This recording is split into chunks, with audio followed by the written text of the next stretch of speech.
Hello there. My name is Klaus Rostel, and I'm doing 100 innovation keynotes in 100 days. Today's day 50. Today's keynote number 50, and that's why today I'm going to talk about what does halfway there mean in innovation terms. Now, first off, as said, today is day 50. That means that around the world, millions of people are doing like this. They're celebrating that achievement. They are standing up, raising a glass, and saying, Klaus, you made it halfway. At least I pretend that's what's happening. In reality, of course, probably not so much, but maybe some out there, maybe some of you are thinking, you made it halfway. Impressive. Now, I've done one thing to celebrate. I've put on a tie. And that tie is a gift from John and Uri and Aviadeb, and it's handmade. It's from Ghana, and I'm very, very happy about it. So guys, thank you for this. The tie is now seeing action for the 50th keynote in the 100 Innovation Keynotes in 100 Days series. Thank you for that. This is a line with a point. 0 here, 50 here, and 100 here. That's the goal line. This is the number of innovation keynotes that I'm doing as part of this series. And that puts me here squarely in the middle. I started on January 5th, and if all goes well, I will be done with this on April 14th. Now it means I'm 50% done. Easy to measure. Hopefully easy to do the rest as well. It's been a fun journey so far. Now, what does that mean? What does halfway mean? Am I actually halfway there? Is it 50% done? What does done even mean? Because on one hand, of course I'm halfway there. I've done half of the talks, right? On the other hand, they're not going to disappear once I'm done. They're going to be like a book. They're going to be something that will be there and that I can use. I can reference them. I can repurpose them. I can send them to people. Other people can send them to each other in case they want to. I can use them in many different ways. So in that case, I'm not even halfway done. I'm hardly even started yet. But if we look at it from a strictly kind of producing the thing itself, then I'm halfway done. And still, even such a simple thing as that, it's tricky. Now with innovation, what does halfway even mean? What can halfway look like? This talk, this keynote is about that. It's about what halfway looks like in innovation, or what it could look like, because it can take many, many forms. And it's easy. It's easy to get caught up in what it can look like instead of looking at what it actually can look like. Well, play on words there. So first off, getting halfway can be beautiful. It can be something like, wow, we're going to celebrate. We're all happy. There's champagne and bubbles and a day off and a speech by the vice president, all these sorts of things. It can be beautiful. It can be something where you reach somewhere that you're very happy about. That's one way of getting halfway in an innovation project. It can also be terrifying. You can think, we are exposed here. If we don't move, we might be halfway, but if we don't move, if we don't get our asses with us, we're going to be crushed. The picture here is my way of signifying that car, it's in an interesting place. But if it keeps there, if it stays there, somebody's going to crush it. Maybe it's going to be a dog, maybe it's going to be another car, but something is going to destroy that beautiful Volkswagen bus. So it better get moving. That way of being halfway is terrifying, and it's also something that happens in reality. It can be frustrating. You can feel we haven't gotten anywhere. It's just been unwrapped. We're still on the table. Why aren't we moving? Why aren't things happening? Even if you're halfway there, whatever that may look like, you can still have a feeling that we haven't gotten anywhere. There's an old quote by American President George Washington, the first American president, should be mentioned, and he says something about if he's going to cut down a tree, I don't remember the specific numbers, they're not important. I think he says, if I had 5 hours to cut down a tree, I'd spend 4 of them sharpening the axe. Now, I love that quote because it says a lot about his way of thinking. It says a lot about his way of approaching a problem. But if he was asked, so George, that tree that you've cut down, it's now been 2.5 hours. And George would say, I'm halfway there. And you'd look at the tree and like, but nothing has happened. You haven't done anything.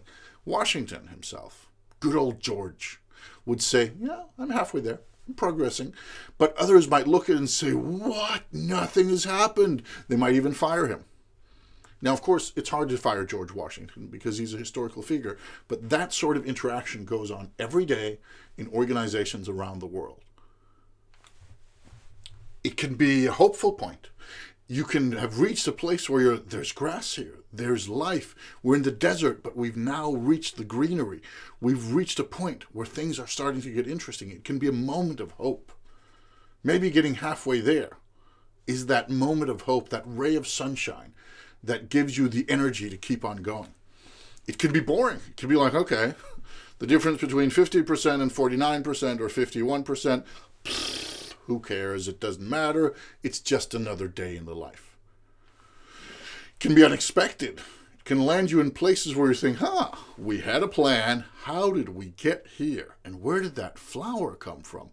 And what even is this place? You can land somewhere unexpected as your halfway point. Maybe it's good. Maybe it's bad. How do you deal with that? Depends on where you are and where you're trying to go. It can be a rough patch. It can be something where you're thinking, and I know, the car is not really moving. We know that, so rough doesn't make sense. But imagine you're in that small model car, and imagine you're driving on your innovation journey. I know it's all pictures and mind images, yada, yada. And of course, it doesn't really make sense, but it's fun. Bear with me here. This is a rough patch. Going through that bunch of leaves or a place in the forest, it's rough driving. It's not a smooth highway to Innovationville. Maybe that's what the halfway point represents. Maybe it's a rough patch. Maybe it's something where you're like, oh, we're grinding. It'll get better, but right now it just sucks. Maybe you're stuck. Maybe it's been a smooth journey so far, and now you're not going anywhere. You're in a nice place. There's a nice view. Things are peaceful, but it's just not moving forward. And you can stay at that halfway point for a long time. Maybe you have been at that halfway point for a long time. It might be emotional. It might be something where you connect to the bigger things around us or connect with each other, or suddenly somebody gets involved, as in this case, the robot Wall-E, who can get even the best of us to be a little bit misty-eyed. Maybe it's something that is a little bit deeper than you'd expect it to be. Or maybe this is exactly what you expected. Maybe this point is an emotional peak on the innovation journey. Or maybe it just makes you feel insignificant. Now, you might not be able to see it, especially if you're looking on a phone, but behind the van, there's an actual van. It's a pretty elegant picture from the photographer. There's an actual van there, and the little tiny van, or little yellow van, is feeling a bit insignificant. It's like, oh, that's the big van. We're the small man. Does it even matter what we're doing? Sure, we're halfway there, but who cares? Do we care? Will it change anything? Why are we even doing this? That's also a feeling you might have. Maybe it's lonely. Maybe the halfway point makes you realize how long the journey is, how alone you are on it. Maybe that's what comes out of it.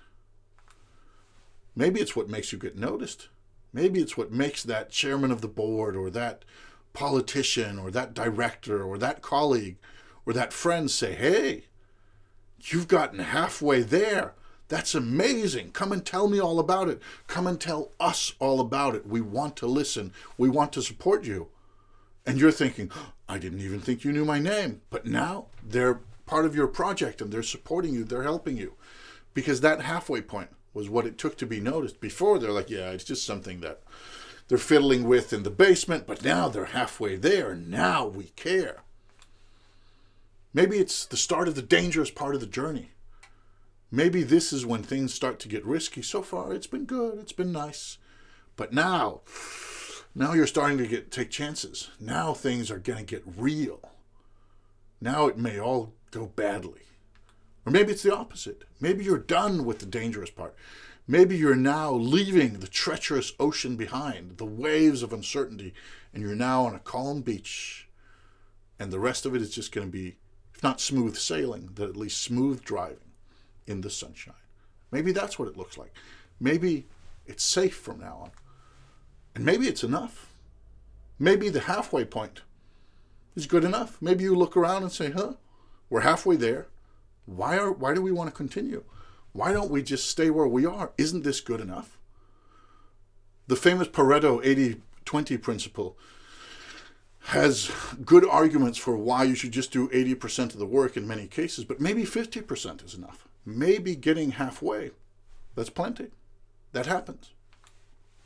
Whatever it is that your halfway point looks like in your innovation project, in your innovation journey, I suggest that you look closely. And there's a reason that the bus has now changed an angle, because the bus is now pointing onwards. Onwards towards what?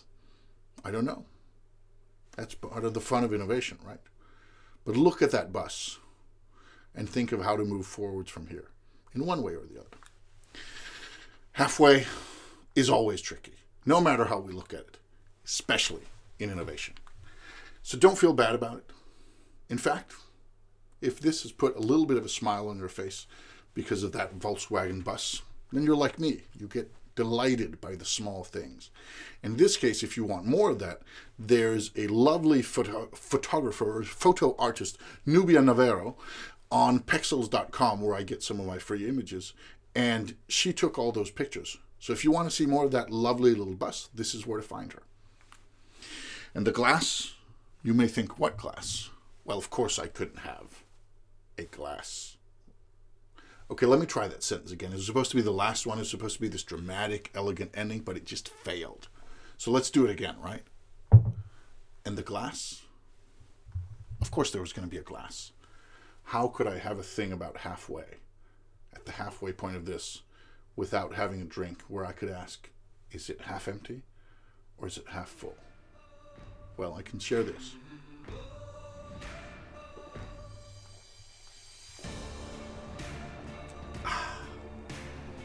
It's now fully empty. And now, it's time for the last thing. That thing is thank you. Thank you for being part of this journey.